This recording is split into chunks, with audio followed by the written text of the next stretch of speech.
let's talk about Figma, a company that is valued at $12.5 billion. And it has not even been less than a decade and they have already achieved that kind of numbers. The story is quite fascinating because this is just two guys named Dylan and Evan starting from ground up with pretty much nothing, no background, not from any rich family, just two average boys starting literally from zero to building $1 billion company. Let's talk about that. To start, they got $100,000 from Peter Thiel. So Peter Thiel basically has called Thiel Foundation. So anybody who is going to the college who wants to start a business, Peter Thiel, the founder of PayPal, will actually give you $100,000 so that you can start your startup. So they joined Peter Thiel's foundation and got a grant from Peter Thiel himself of over $100,000 to build a drone software company. That's right. They started with a different idea. The idea was to build a drone software company to catch criminals, to catch drunk drivers and different things. They started with that idea, but after working on that idea for many years, for multiple years, they realized that it was not the idea that was going to allow them to build a real good business. They were just starting. They had no idea. Dylan was about 20 and Evan was about 21. So they had no idea what the hell they were doing. Well, it took them 2 years to realize that that idea was not good enough. Dylan, who was kind of a math prodigy, right? He was actually really good at math, better than most people, I would say. He also went to Brown University. He had a little bit of talent himself. Whereas Evan, he was 1 year senior than Dylan. And Evan was actually more technical and he also had more experience with graphic design as well. So he was also more designer as well. So when they got together, they actually started with a drone software company. Eventually they shifted into building a Figma because as they were working on their drone software company, they were doing different graphics. They were working with different team members. They realized that it was a little bit harder to version control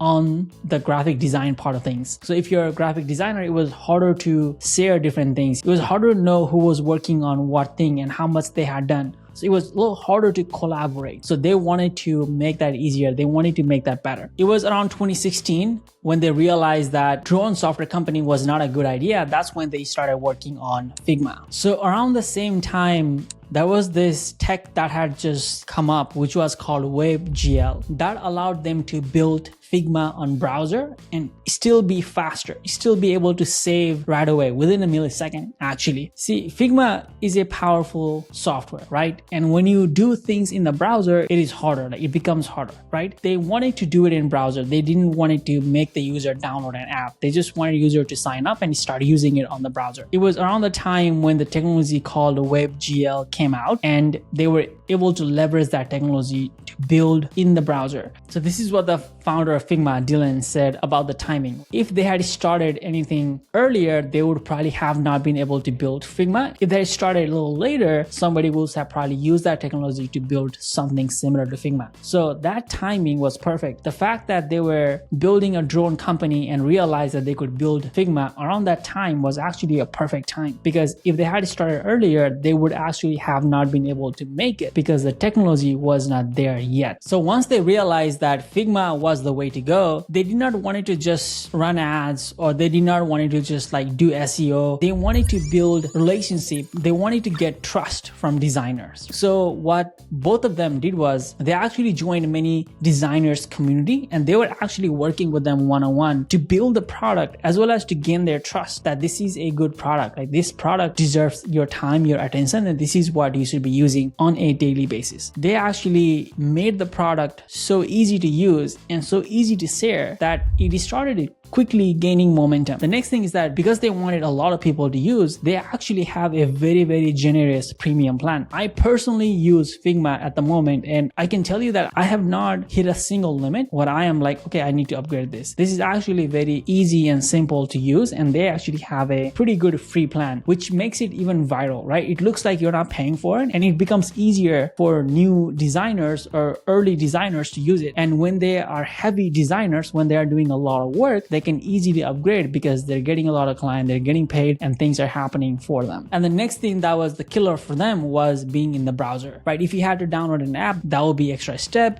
Sign in, sign up, it will just be a hassle. Yes, it will be faster, but it will just be a hassle. So they wanted to make everything in the browser itself, which I find very interesting, and I feel like it's a good idea as well. I have not thought about having a Figma app in my computer, but the browser version is so fantastic that it works really, really good. So what made Figma Figma work and what made the growth so viral was the share feature. So Figma is a network tool, right? It is a network between the team and the designers, right? It is built so that designers can work together, which means if somebody is using Figma, they're naturally going to share that to their team, and then team is going to start using the Figma. And if it is so easy and convenient to use, they are going to now switch to Figma. Instead of just getting the shared link, they're going to use Figma to design as well. So it kind of became the hub where everybody started using it to collaborate. It just became a one tool. So if I have a Figma design, if I wanted to share that to my friend, I'll just share the link and they would just see it. So it was super simple and easy, which made it viral. It made the system work so much that they were growing very, very rapidly. The interesting fact about Figma is that 65% of Figma users are actually not designers compared to Adobe, right? Many people use Adobe. You are actually a designer. You have to be a designer to use Adobe. It is a complex tool, whereas compared to Figma, it is actually very easy to use. Anybody with a little bit of design background or just a little bit of time to play in their hand can start using Figma right away. So what that means is that the market is super big. Adobe is only targeting designers and video editors, whereas Figma is going after everybody around it, which means the executive, which means that other team members who are not designers, right? So the market is super big for Figma compared to Adobe, which is what allowed them to grow, because they're just playing in a just bigger market. Like it is just a bigger market, which means they have more users to gain, which means they have more customers, right? So they can use that viral effect to get more customers. The other thing that helped them really well was also during the COVID. So when everybody's working from home, you're not in the office, which means you cannot use the same computer or same device to use and collaborate on the design. If you're from home, that means you have to use some kind of software. And that was actually a really, really big growth for them during COVID, because everybody needed something to collaborate on. And during that time is when they also developed something called FigJam. FigJam is where you get all your team and you jam on the design, right? Which is exactly what it is. It is super efficient. It is super cool software that allows you to easily collaborate. And many times, like this kind of opportunities happen in every businesses. And they were in the perfect position with the perfect product to take advantage of the opportunity when it came. So COVID was, of course, it was bad for many businesses, but it was really good for many online businesses that supported this new work from home online workforce. In terms of number, again, they started around 2016, 2017. By 2018, they were already valued at 150 million in revenue. By 2020, during the COVID time, they were already valued at $10 billion.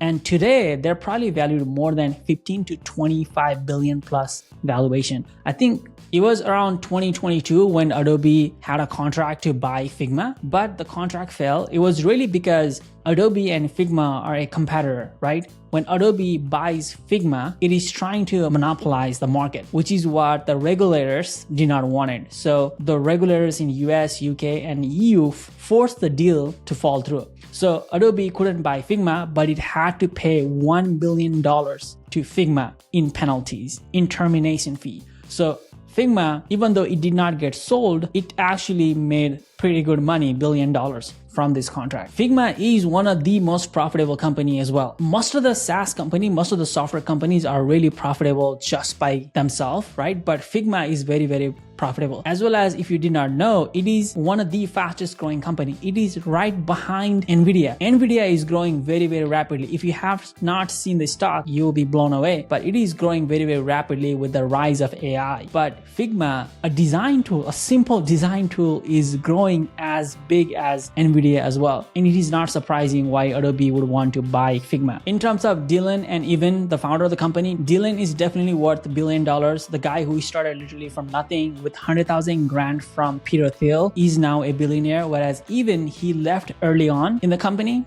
he left in 2021 after being a CTO for 9 years. And I don't think he is a billionaire, but he's definitely worth more than $500 million with his stake in the company. And he still controls the company as well, but he's not as actively involved as Dylan right now. They did over $750 million in revenue on 2024, and they are growing 50%, which means they're probably going to do $1 billion or more in 2025. So it is a really good company, a really good success story for Dylan, Figma, and even for the entire team of the Figma. So that's the story of Figma. If you like these videos, then let me know in the comment what else you would like to know, and I will see you in the next video.